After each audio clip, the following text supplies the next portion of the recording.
วาโทโนอะมะมะวาวาโทโนอะมะมะวาวาโทโนอะมะมะวาขอความนอบน้อมแด่องค์สมเด็จพระสัมมาสัมพุทธเจ้าขอน้อมอภิวาทแด่พระสัทธรรมเจ้าขอน้อมนมัสการแด่พระอริยสังฆเจ้าขอถวายความเคารพมายังท่านพระคุณเจ้าท่านเจ้าคณะพระสังฆาธิการท่านครูบาอาจารย์พระสงฆ์องค์สังฆเจ้าทุกรูปทุกตนทุกองค์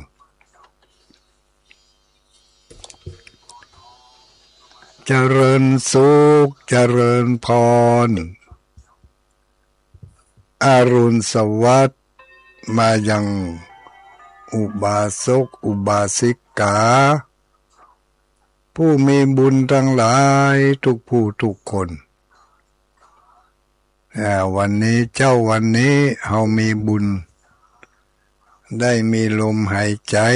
ได้มีความรู้สึกได้มีโอกาสได้ยินได้ฟังน้ำเรียงเสียงธรรมจากรายการธรรมะทางสถานีวิทยุกระจายเสียงสถานีแห่งนี้ทุกๆเจ้ามีโอกาสได้ยินได้ฟังตื่นเจ้ามาล้างหน้าด้วยน้ำใสล้างใจด้วยน้ำธรรมคติธรรมประจำรายการธรรมะรับอรุณดำเนินรายการโดยอาตมาภาพพระครูปฏิภาณธรรมทินหรือที่เจ้าคลื่นสีขาวห้องกันว่าตุลุงดอย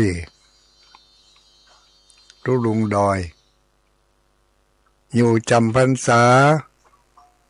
ที่วัดพระธาตุม่อนจอมพออำเภอเวียงป่าเป้าจังหวัดเชียงรายจังหวัดเชียงรายดำเนินรายการทางสถานีวิทยุกระจายเสียงในคลื่นสีขาวของเฮานี้ก็เป็นเวลาหลายขวบหลายปีมานักแก่ตั้งแต่ปีคศไม่นะครับ1917เนาะเมื่อเดือนนี้202617ถึง26กี่ปีแล้วนี่ก็หลายขวบอะไรนะเนาะเป็นพศใด17พศใดก็ลบเอานะมาได้ลบมาได้บวกลบมาให้ก่อนหันใบเจ้าสถานีนี่มันบอกว่าเริ่มต้นใช้2017เนี่ยก็เป็นที่ฮู้จักคุ้นเคยกันหลายผู้หลายคนหลายหมู่บ้านหลายท้องที่เหมือนกันเนอะ ที่เพิ่นได้ยินได้ฟังมาตั้งแต่ต้นจนถึงเวลานี้เอาที่จริงก็ใครรวบรวมพอเนาะมีสมาชิกฟังสักกี่คนจ้าอีนะแต่ก็หมดปัญญาที่จะไปสำรวจตรวจตาให้ได้เสี่ยงบางคนฟังอยู่บอกให้โทรมาบัดจ้างโทรตุลุงบางคนก็บอกโทรแล้วมันบัดติดก็เลยบัดโทรเต้าบัดเดียวลาเป็ดลาเป็ดก็เลยบอกฮู้ว่าจะมีคนฟังสักกี่คนเนาะโดยเฉพาะอย่างยิ่งการฟังรายการธรรมะภาคเจ้านี่เริ่มตั้งแต่สถานีของเราเปิดตั้งแต่ตี 3เป็นต้นมาตี 3ตี 4ตี 5ตี 6โมงนี่เป็นบอกว่าตีละตีตึก5อันน่ะตี 5พอถึง6ก็ว่า6โมง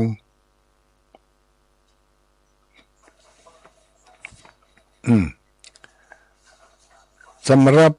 ตุลุงดอยนี่รับบริหารเวลาเต่าตีตั้งสถานีวิทยุเพิ่นได้ถวายเวลาตั้งแต่5โมงบางส่วนมากสถานีส่วนมากจะตั้งแต่5โมงถึง7โมงอย่างมาเจ้านี่ทางเวียงป่าเป้านี่มี2สถานีนะถ้า6โมงปลายไปก็มี3สถานีมีสถานีเวียงป่าเป้าเรดิโอ90เมกะเฮิรตซ์ออกอากาศที่บ้านชัยพัฒนาเนาะตำบลสันสลีทีมงานของคุณโยมดารุณีนี่ก็ถวายทั้งมาเจ้าและมาคืนมาเจ้าตี 5ถึง7โมงมาคืนก็ตั้งแต่2ทุ่มถึง4ทุ่มทุกวันแล้วก็มีอีกสถานีหนึ่งก็คือที่แม่ขจารโมเดิร์นเรดิโออันนี้ก็รับสัญญาณจากคลื่นสีขาวทุกวันทุกเจ้าบอกว่ามาเจ้ายังจะมีอยู่ก็จ้าน่าจะมีอยู่เนาะที่107.50ก็หาเนาะแม่ขจารโมเดิร์นก็เวลาเปิดฟังแล้วบ่ได้พอเลขมันวิทยุมันบ่มีเลขมันบ่มีที่เข็มมันบอกเอาวิทยุเก่ามาซ่อมแล้วก็เอามาฟัง วิทยุใหม่เอาไปแจกเพิ่นให้หมดเลยบ่ได้เอามาไว้ก็เลยบอกว่าตัวเลขมันยังแต่เพิ่นก็บอกเหมือนกันนะประมาณ107เนี่ย107ปลายอย่างเนี้ย107.50ก็เนาะแม่ขจารภาคเจ้านะแต่ภาคกลางคืนนั่นภาคมะค่ำนั่นสถานีแม่ขจารโมเดิร์นนี่รับสัญญาณตั้งแต่6โมงมื้อแลง6โมงมื้อแลงไปจนถึง4ทุ่มพุ่นน่ะ6โมงมื้อแลงไปถึง4ทุ่มก็จะมี บางสถานีที่รับสัญญาณ6 โมงแมลงตัวโดยเฉพาะก็สถานีวัดบรรพตสถิตรับสัญญาณรับช่วงต่อรับเชื่อมต่อจากสถานีคลื่นสีขาวเป็นบางวันถ้าท่านพระคุณเจ้าที่เปิ่นจัดรายการช่วง6 โมงถึง20 ทุ่มนี่ถ้าบ่มีท่านพระคุณเจ้าเข้ารายการเพิ่นก็ไปเชื่อมเอาของสถานีคลื่นสีขาวเข้ามาก็ได้ยินได้ฟังกันโดยทั่วถึงหลากหลายสไตล์หรอว่าเป็นภาษาหลากหลายสไตล์ไปโทรมาหมอว่าได้คนลำพังเจริญพรว่าจะได้ฟังอยู่ไปฟังโทรมาเด็กอะเข้าใจได้ยินฟังทุลุงว่าบ่มีใครฟังเลยจะแจ้งรายการว่าฟังอยู่ไม่มีตยาลำปางรับทราบเนออนุโมทนาเจ้าสาธุเนอ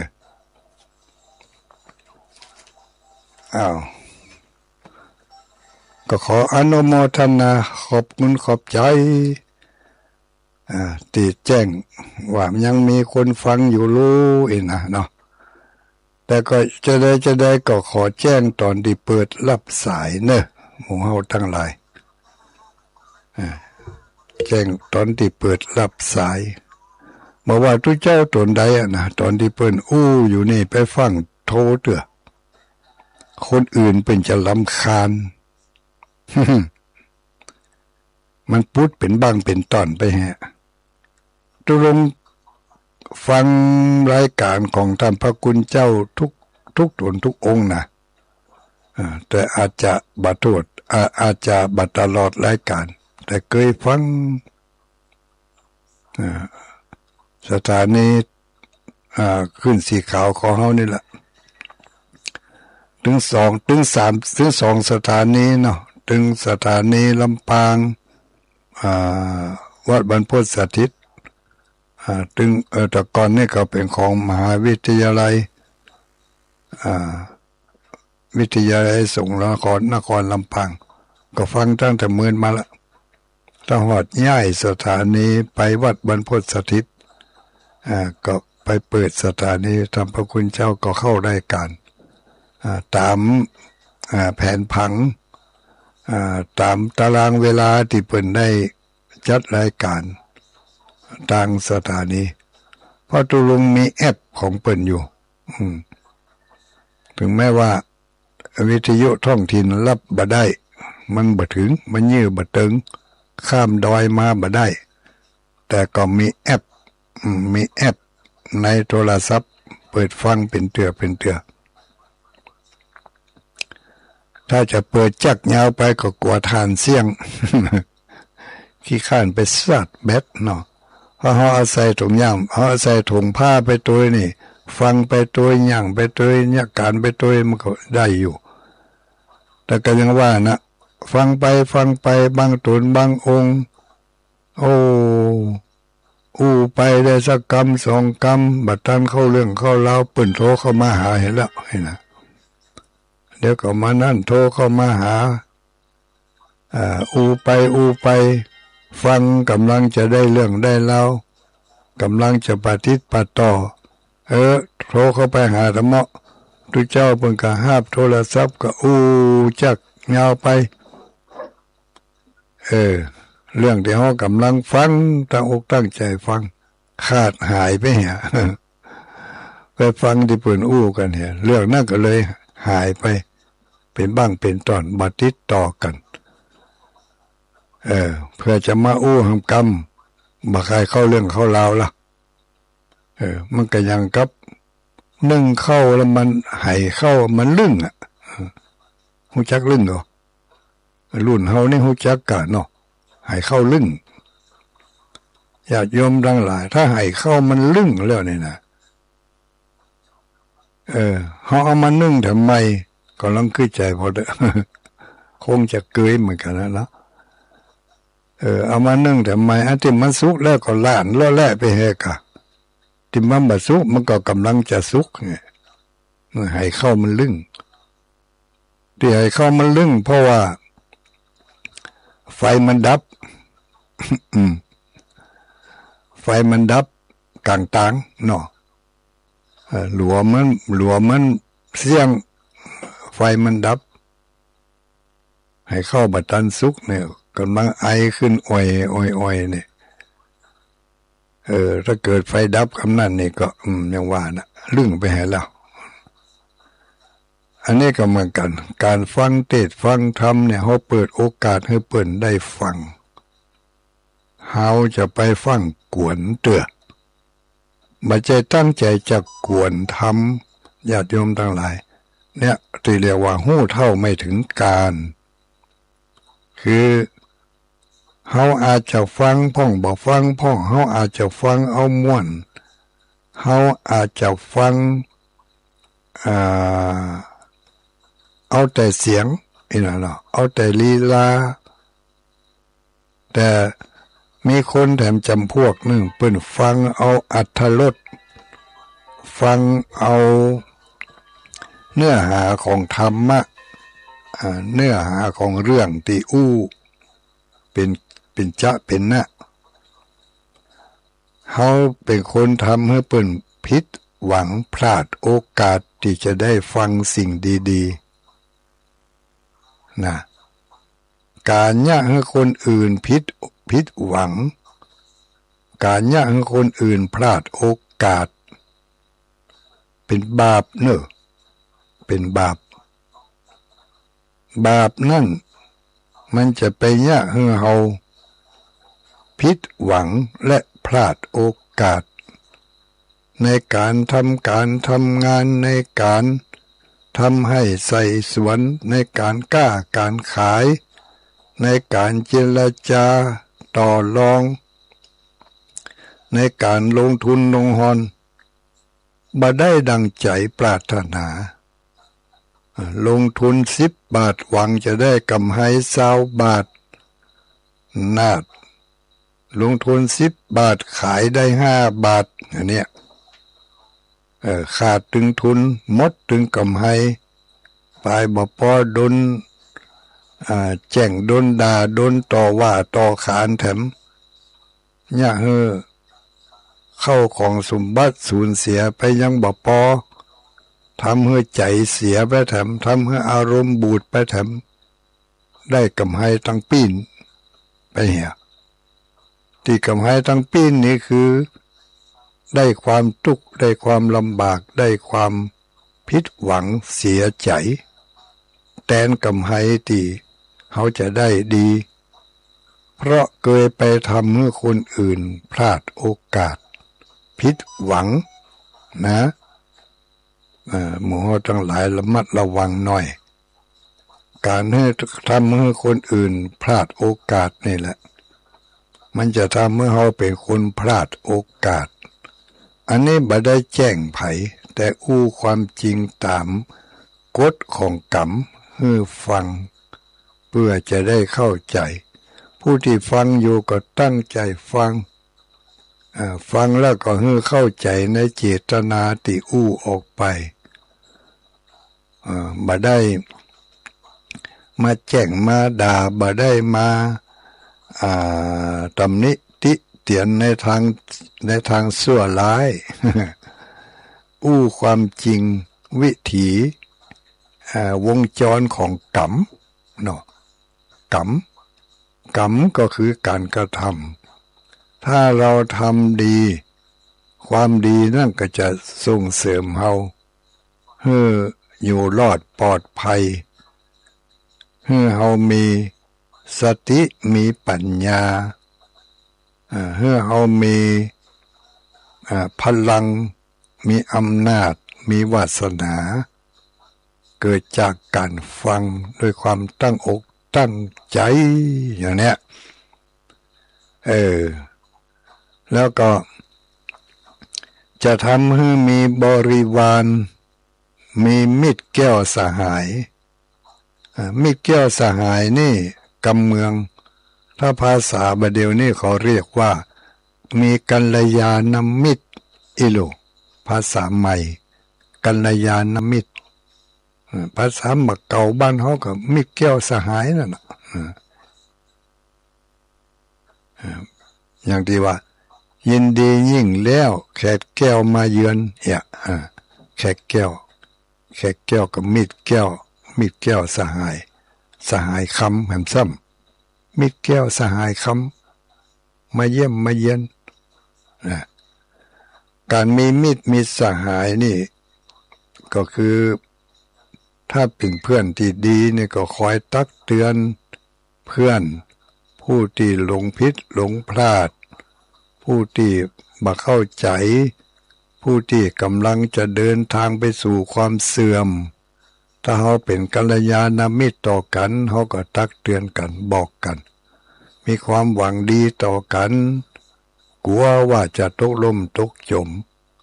กลัวว่าเพื่อนของเราจะไปตกอยู่ในอบายภูมิ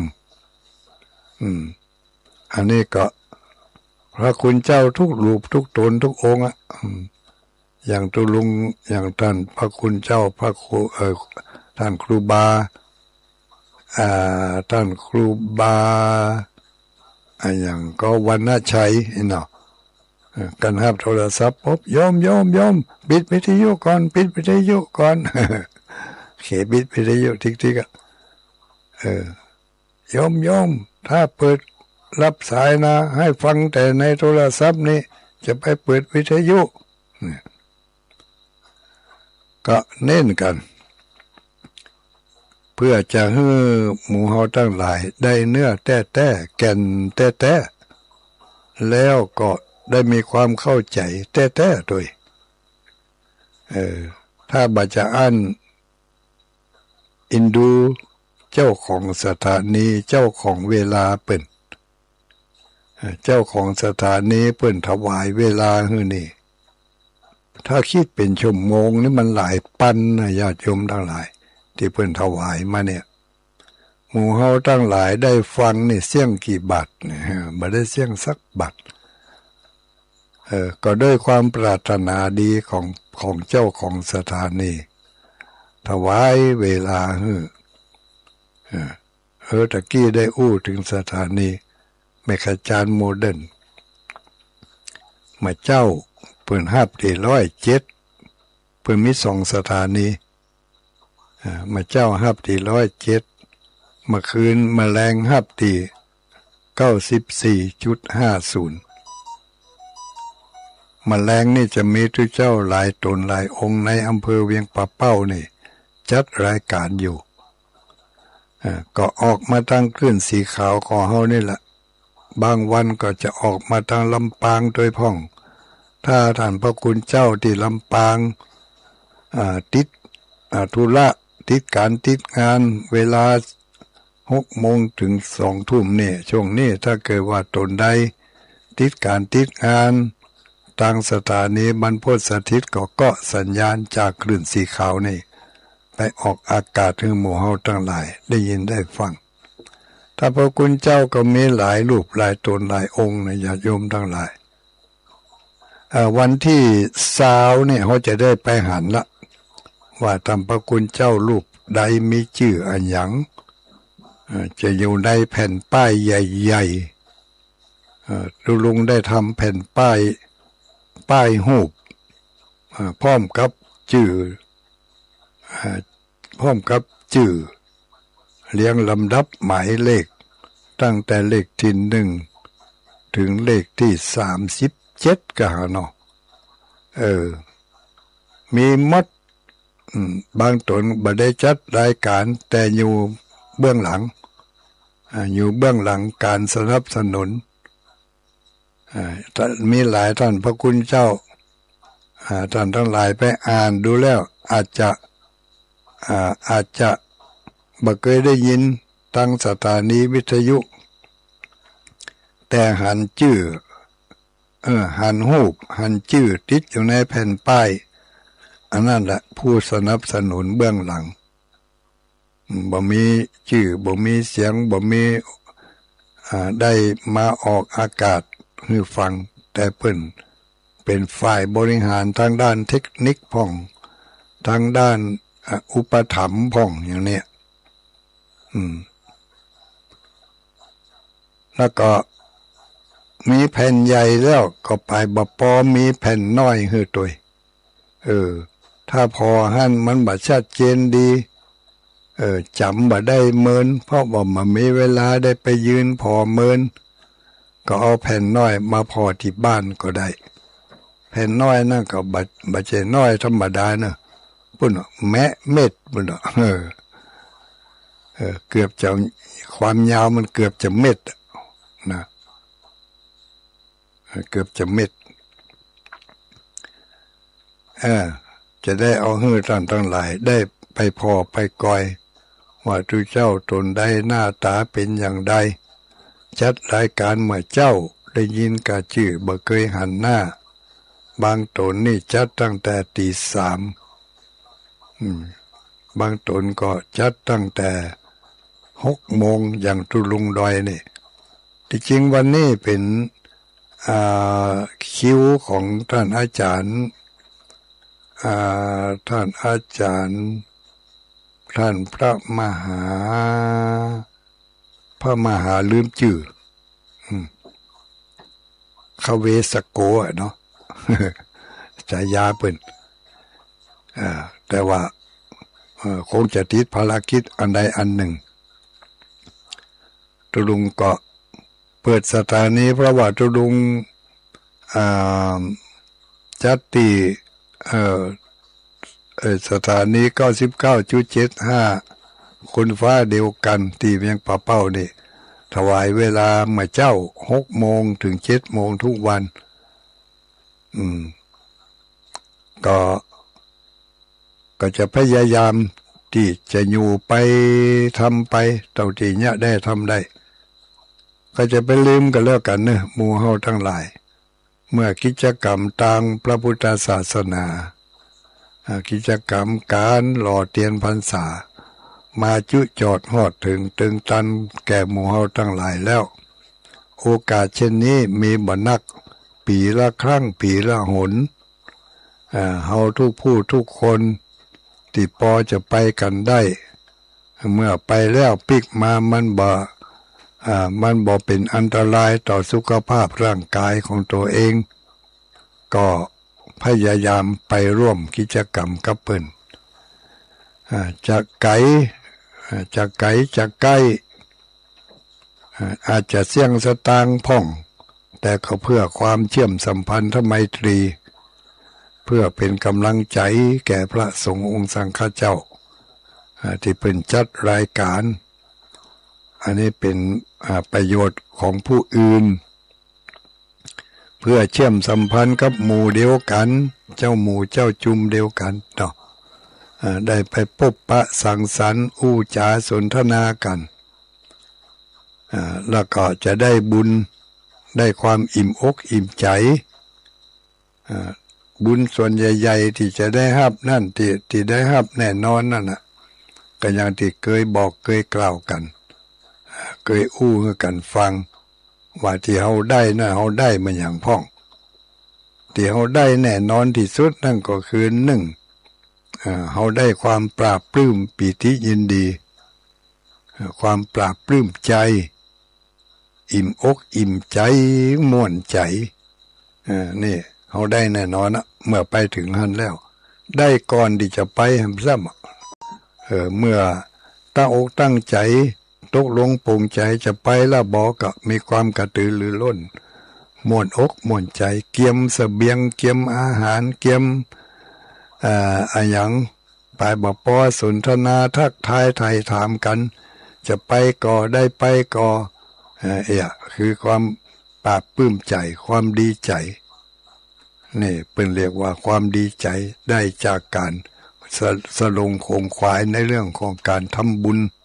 ทำคุณงามความดีไปหล่อเทียนปีนี้จะไปกับเปิ้นก็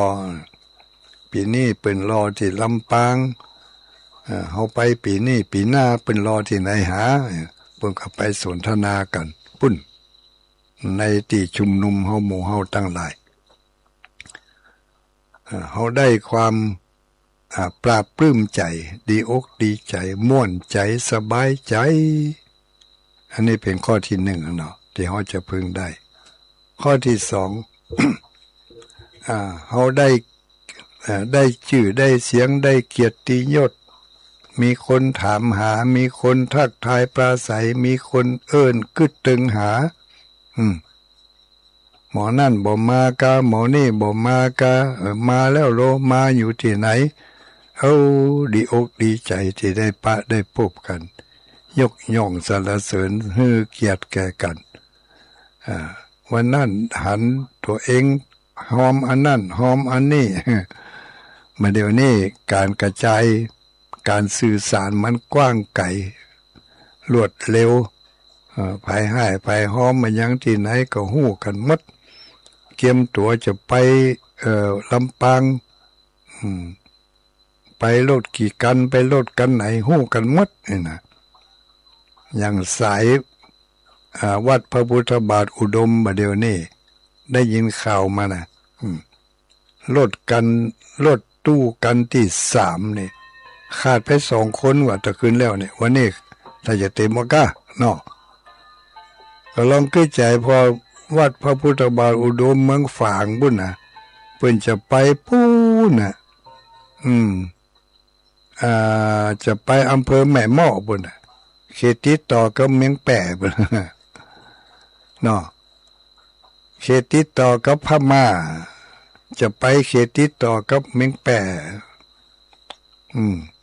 ก็ไม่ใช่ใกล้สักคำนะการเดินทางจะต้องใช้เวลาอย่างน้อย4 ชั่วโมงอย่างน้อยนะ4 ชั่วโมงก้าเมืองฝางไปเมืองไปเชียงใหม่มันบ่ต่ำกว่าชั่วโมงครึ่ง2 ชั่วโมงอยู่ละจากเชียงใหม่ไปลำปางทำเนาะจากลำปางก็เข้าไปในปุ่นทำนั่งรถอย่างน้อยก็4 ชั่วโมงแล้วเป็นจะต้องลุกกี่โมงเนี่ยอันนี้คือความตั้งอกตั้งใจความใฝ่ฝันความปรารถนาที่จะไขไปร่วมกับเปิ้นอันนี้ยกตัวอย่างที่ไก่นะอันที่ใกล้ๆอย่างเวียงปะเป้าก็ดีวังเหนือก็ดีที่ไหนก็ดีนี่แม่สวยนี่เพิ่นก็จะไปกันได้ยินข่าวมาทางลำพูนทางเชียงใหม่ลำพูนลำพูนก็ได้ยินข่าวเหมือนกันแต่ว่ามันบ่ละเอียดเพียงพอเพราะว่าระบบการสื่อสารตุลุงมีบ่ถึงเนาะก็ตกลงว่าวันที่20นี่เขาจะไปร่วมรอเตียนเมื่อได้ยินได้ฟังอย่างนี้แล้วก็ขอบอกวิธีการรอเตียนให้กันฟังสักเล็กน้อยเมื่อได้ยินที่นี่แล้วจะได้ไปเข้ากับหมู่แล้วก็จะได้ไปเนี่ยให้มันถูกต้อง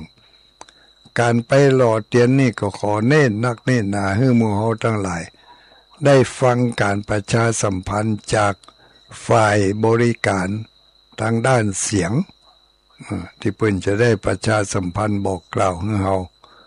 เพราะว่ามันมีระบบมีระเบียบมีขั้นมีตอนอยู่ถ้าเฮาบ่ฮู้เฮาบ่เข้าใจเฮาก็ยะอย่างที่ใจเฮากึดอย่างการรอเตียนนี่ถ้าเฮาไปตักเอาขี้ผึ้งจากในหม้อขางที่เปิ้นต้มหั่นน่ะตักมาแล้วถ้าตามใจเฮาเนี่ยเฮาจะต้องตักมาก๊อกหนึ่งก็เอาไปรอต้นหนึ่งเนี่ยเนาะบอกหนึ่งแล้วก็ต้องตักแถมก๊อกหนึ่งเอาไปรอแถมบอกหนึ่งถ้าเฮาย่านอย่างอี้มันบ่แล้วสักเตือ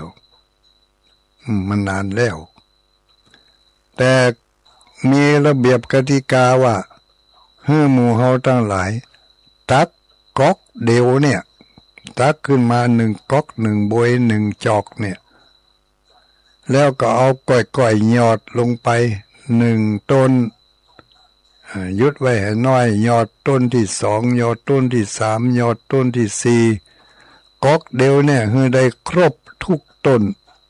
ที่เปิ้นได้ตั้งไว้เป็นแถวหั่นน่ะเขาก็ก้อยยอดลงไปการที่เขาได้หล่อเตียนนี่เขาได้ปฏิบัติธรรมไปตัวนะญาติโยมทั้งหลายเป็นบุคลาธิฐานเป็นธรรมาธิฐานไปตัวเขาปฏิบัติตามหลักธรรมตามพระพุทธศาสนาที่เพิ่นบอกว่าพุทธศาสนานี่มีคำสอนที่สำคัญอยู่3ประการคือสอนในเรื่องของการให้มีศีลสอนในเรื่องของการให้มีสมาธิสอนให้มีเกิดสติปัญญาอันนี้หลักธรรมคำสอนพระพุทธองค์ได้ประทานไว้เมื่อได้ประทาน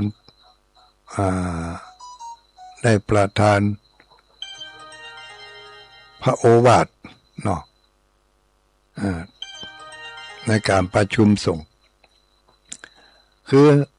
พุทธศาสนาสอนเรื่องศีลสมาธิปัญญาแล้วเขาจะปฏิบัติอย่างใดมีบริบทในการปฏิบัติทุกอย่างแล้วแต่ว่าเขาจะประยุกต์แล้วแต่ว่าเขาจะใจแล้วแต่เขาจะค้นหาหลักธรรมนี่ได้อย่างใดศีลสมาธิปัญญาคืออะไรอย่างการรอเตียนมีศีลมีสมาธิมีปัญญาหรือไม่มีในขณะที่เขาได้เข้าแถวก็เปิ่นเข้าแถว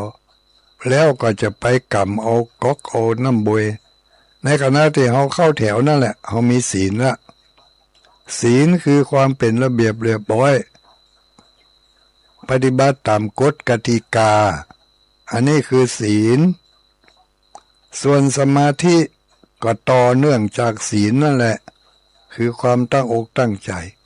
เมื่อได้กำน้ำบวยแล้วกำก๊อกแล้วเขาก็มีความตั้งอกตั้งใจจะไปส่งจิตส่งใจไปที่อื่นส่งใจไปว่าเขาจะตักอย่างใดระลึกถึงพุทธคุณธรรมคุณสังฆคุณไปหรือจะนึกถึงคาถาประจำวันเกิดไปก็ได้ภายเกิดวันศุกร์ก็ท่องไปเลยวันนี้วันศุกร์นะวาโทโนอะมะมะวาวาโทโนอะมะมะวาวาโทโนอะมะมะวาท่องไปเรื่อยๆจนกว่าจะได้หล่อเตียนเสร็จอันนี้เขาเอาไปเป็นคาถาภาวนาในการหล่อเตียนนะและจะทำให้เรามีจิตใจที่สว่างไสวมีดวงปัญญาจะเกิดขึ้นแก่เราอันนี้คือมีสมาธิมีศีลมีศีลได้มีความเป็นระเบียบเรียบร้อย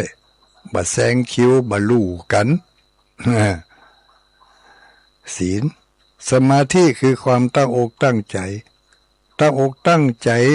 เริ่มตั้งแต่เอาน้ำบวยกุดลงไปหม้อบานักเกินไปบาน้อยเกินไปบานักเกินไปจนล้นฟ้าตกเหี่ยตกหายถ้าบ่ควบคุมด้วยสมาธิให้ดีแล้วน้ำขี้ผึ้งอย่างต่างๆดีบ่ดีก็สะเด็นใส่เปิ่นสะเด็นใส่ตัวตกเหี่ยเบ้อขาดสมาธิแล้วนั่นแหละสมาธิคือความตั้งอกตั้งใจให้แน่วแน่ให้มั่นจุดมุ่งหมายคือการเอาน้ำบวยไปตักขี้ผึ้งมีสมาธินะเนี่ยได้2ข้อแล้วเนี่ยศีลสมาธิต่อไปปัญญาเขาจะใช้ปัญญาในการรอเตียนเขาจะใช้วิธีใดจะมีการคำนวณมีการกะประมาณว่าบอกนี่เขาจะเทลงไปสักหมกใดก็บอกที่หนึ่งเนี่ยเขาจะเทลงไปสักหมกใดในก๊อกของเขานี่ในกระน้ำบวยของเขานี่จะให้มันครบถึง5บอก9บอกนี่เขาจะยากอย่างใดถ้าเขาเทนักไปมันก็จะเสี่ยงเกินกลางต่าง ถ้าเฮาเทน้อยไปมันก็จะไปค้อนต้องป่ายอันนี้ต้องใจปัญญารวมความแล้วการไปหล่อเตียนครั้งนี้ได้ปฏิบัติตามหลักธรรมทางพระพุทธศาสนาศีลสมาธิปัญญาเกิดขึ้นในขณะที่เราไปร่วมรอเตียนเกิดขึ้นแล้วแน่นอนจริงไหมชิมิ เออไม่ใช่ว่าเป็นรอเตียนก็รอเตียนหูยังไงนะอันนี้เราต้องมีความศึกษาไปโดยประยุกต์ใจหลักธรรมทางพระพุทธศาสนาไปโดยท่องคาถาให้ดีไผเกิดวันหยังคนเกิดวันคนเกิดวันติดก็ท่องคาถาประจำคนเกิดวันติดคนเกิดวันติดท่องคาถาว่าจะได้คนเกิดวันอาทิตย์เป็นมิตรกับไผท่องคาถาว่าอวิสุนุสานุติอวิสุนุสานุติของคนที่เกิดวันติดแล้วคนที่เกิดวันจันทร์เหรอคนที่เกิดวันจันทร์ก็ต้องคาถาไปอิละจากตะละสาเนี่ยคาถาของคนที่เกิดวันจันทร์คนที่เกิดวันอังคารก็ท่องคาถาติหังจะโตโรถีนังติหังจะโตโรถีนังได้ปั่นคาถาให้ไปแล้วนะคนเกิดวันพุธเมื่อคืนเมื่อวันคนเกิดวันพุธเมื่อวันก็ท่องคาถาเลยปิสัมละโลปุสัตพุทธปิสัมละโลปุสัตพุทธคนเกิดวันพุธเมื่อคืนคนเกิดวันพุธเมื่อคืนก็มีคาถาท่องโดยคะพุทธปันทูธรรมวะคะพุทธปันทูธรรมวะคะจะหมดเวลาแล้วนะยังทำน้อยตันอยู่คนเกิดวันพฤหัสคนเกิดวันพฤหัสนี่มีคาถาประจำวันเกิดท่องไว้เมื่อไปหล่อเตียนหรือจะท่องถึงวันลูกเจ้ามาก็ท่องล้างหน้าด้วยน้ำใสล้างใจด้วยน้ำธรรมเอาคาถาประจำวันเกิดนี่แหละมาล้างใจวันพฤหัสก็ท่องว่าพระสัมวิสะเทพะพระสัมวิสะเทพะนี่คนเกิดวันพฤหัสแล้วคนเกิดวันศุกร์รอคนเกิดวันศุกร์ก็ท่องคาถาประจำวันเกิดวาโทโนอะมะวาวาโทโนอะมะวาวันนี้คนเกิดวันศุกร์ก็คือวันนี้วันศุกร์รู้เนาะวันศุกร์ที่19เนาะวันศุกร์ที่19วันผูกวันที่20แล้วเนี่ย วันศุกร์วันที่19เก็บเนื้อเก็บตัวกันเนอะลืมบอกวันเสาร์แต่ว่าเพื่อให้น้อยเพื่อวันเสาร์เนอะ คนเกิดวันเสาร์ท่องคาถาประจำวันเกิดไว้โสมานะกะริถาโทโสมานะกะริถาโทคนเกิดวันเสาร์คาถาที่นำมาแจกนี่เป็นคาถาหัวใจพุทธคุณไผมีความสนใจท่องไว้เฮียนไว้ดีกว่าที่จะมีวัตถุมงคลอย่างอื่นๆไว้กับตัวจะได้ว่าดีกว่าวัตถุมงคลอย่างอื่นวัตถุมงคลอย่างอื่นที่เราได้รับเป็นรูปธรรมเป็นวัตถุสิ่งของนั้นมีโอกาสเปลี่ยนแปลงมีโอกาสแปรรูปไปเป็นอย่างอื่นได้หรือบางอันมีโอกาสสูญสลายหายไปจากเฮามีโอกาสสูญสลายหายไปได้และบางที วัตถุมงคลที่ได้รับจากจากภัยก็แล้วแต่หรือแม้กระทั่งได้ไปซื้อมาก็จังเฮายังเฮายังบ่มั่นใจเพราะว่าวัตถุมงคลเหล่านั้นถ้าเฮาบ่สักการะบูชาบ่ไหว้บ่สาก็บ่มีความหมายหยังถ้าเฮาไปได้แผ่นยันมาแผ่นหนึ่งเนี่ยได้พระพุทธรูปพระเจ้ามาองค์หนึ่งนี่ได้แล้วบ่ไหว้บ่สาบ่สักการะบูชาก็เหมือนกับเฮาได้ตุ๊กตาอันหนึ่งได้ขนมอมอันหนึ่งเท่านั้นเองอย่างฝ้ายมัดมือนี่มัดมือได้อย่างเก่งก็บ่เกิน3 วัน7 วันตืดขว้างให้แล้วนี่นะ แต่ว่าคาถาประจำวันเกิดนี่ถ้าท่องได้แล้วมันติดเข้าไปในกระดูกพุ่นตายก็ถึงบ่หายบ่สูญสลายบ่หายไปบ่มีภัยลักภัยขโมยไปได้แม้แต่ตายไปแล้วก็จะได้ไปสู่สุคติเป็นคาถาเป็นประตูปิดบ่ให้ไปสู่อบายภูมิเอาโตดีนะแล้วจะหาว่าคุยแล้วจะหาว่าบอกแล้วไม่ได้ยินก็หาว่าไม่บอกของดีๆอย่างนี้หาที่ไหน แต่กะคนเกิดวันอาทิตย์อวิสุนุสานุติคนเกิดวันจันทร์อิราชาคตะละสาต้องแต่งจะหมดเวลาใครสนใจคาถาประจำวันเกิดขอมาได้เนอะขอมาได้ว่าเจ้าวันนี้ขณะนี้เวลา6:57 นาทีตุลงจะบ่เปิดสายรับแล้วเนอะบ่เปิดรับสายแล้วเดี๋ยวจะคืนเวลาให้ตั้งสถานีเปิ้นจะได้นำข่าวสารการประชาสัมพันธ์ของทางราชการให้เฮาทั้งหลายได้ยินได้ฟังอย่าลืมวันที่20ไปร่วมกันร่วมทำบุญด้วยกันบุญใหญ่บุญหลวงบุญครั้งนี้ถ้าเฮาบ่ได้ทำแล้วเฮาก็จะมีความต่อมก่อมใจเนาะเมื่อได้ไปร่วมกันฟังไปจะไปมือเปล่าเอาอันอย่างติดไม้ติดมือไปสักเล็กสักน้อยถ้าเตรียมตัวได้ตัน